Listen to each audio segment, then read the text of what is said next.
இப்போ கல்யாணமான பெண்கள் பாஸ்போர்ட் வாங்கணும் அப்படின்னும்போது ஃபர்ஸ்ட் வந்து அட்ரஸ் ப்ரூஃப் எது இருக்கலாம். இப்போ ஹஸ்பண்ட்கிட்ட பாஸ்போர்ட் இருக்குது அப்படின்னா ஹஸ்பண்ட் பாஸ்போர்ட்டே வந்து ஒரு அட்ரஸ் ப்ரூஃபாக சப்மிட் பண்ணலாம். அது ஈஸியான வழி.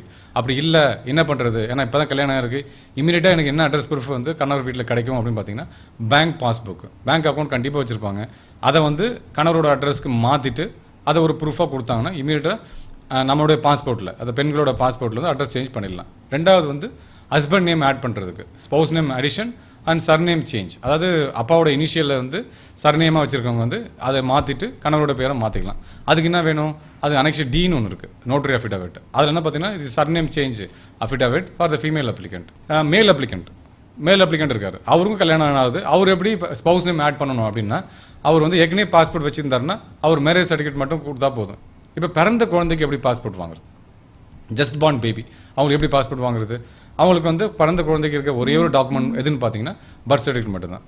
அந்த பர்த் சர்டிஃபிகேட் சப்மிட் பண்ணணும். ப்ளஸ் அது கூட வந்து அப்பாவோட பாஸ்போர்ட், அம்மாவோட பாஸ்போர்ட், ரெண்டு பேரில் யாராவது ஒருத்தர் பாஸ்போர்ட் இருந்தால் கூட போதும்.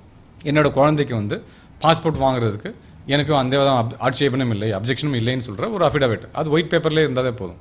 அதை அந்த அனெக்ஷர்லாம் நம்ம வெப்சைட்லேயே வந்து எல்லா அனெக்ஷர் A to GH எல்லாமே நம்ம கொடுத்துருக்கோம். குழந்தைங்களுக்கு வந்து மைனராக இருக்கும்போது up to 18 years of age வந்து பார்த்திங்கன்னா நார்மலாக பாஸ்போர்ட் வந்து போலீஸ் வெரிஃபிகேஷன் இல்லாமையே கொடுத்துருவோம். அதாவது 2 நாளில் 3 நாள், மேக்ஸிமம் 3 நாளுக்குள்ளே பாஸ்போர்ட் கண்டிப்பாக கிடச்சிடும்.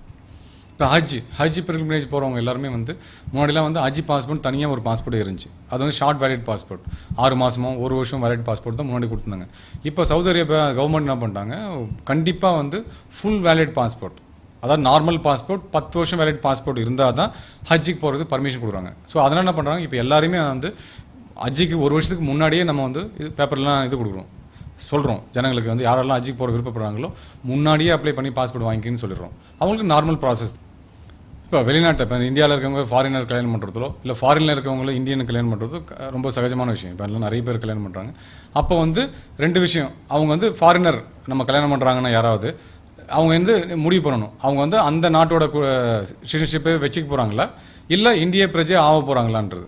இப்போ இந்திய பிரஜையாக ஆக போகிறாங்கன்னா அது இந்தியன் சிட்டிசன்ஷிப் ஆக்ட் இருக்குது, அதில் வந்து நிறைய ப்ரொசீஜர் இருக்குது. அவங்க 10 வருஷமோ 15 வருஷமோ இந்தியாவில் தங்கி நேச்சுரலைசேஷன் ஒரு ப்ராசஸ் இருக்குது. அதில் வந்து த்ரூ கலெக்டர் மூலிமா, தமிழ்நாடு கவர்மெண்ட் மூலிமா மினிஸ்ட்ரி ஆஃப் ஹோம் அஃபேர்ஸ்க்கு வந்து லெட்டர் கொடுத்து அவங்க வந்து இது மாதிரி இந்திய பிரஜையாக ஆகிட்டாங்க அப்படின்னு டிக்ளேர் பண்ணதுக்கப்புறம் தான் இந்தியன் பாஸ்போர்ட் கொடுப்பாங்க. இப்போ நிறைய குழந்தைகள் பார்த்தீங்கன்னா ஸ்கூலில் படிக்கிற குழந்தைங்க வெளியெலாம் விளையாடுறதுக்கு போகிறாங்க. நிறைய காம்படிஷனுக்கு சிங்கப்பூர், மலேசியா நிறைய ஊருக்கு வந்து காம்படிஷனுக்கு போகிறாங்க, விளையாட்டு போட்டிகளுக்கு போகிறாங்க. நிறைய பேருக்கு டூர், எஜுகேஷனல் டூருக்கும் போகிறாங்க.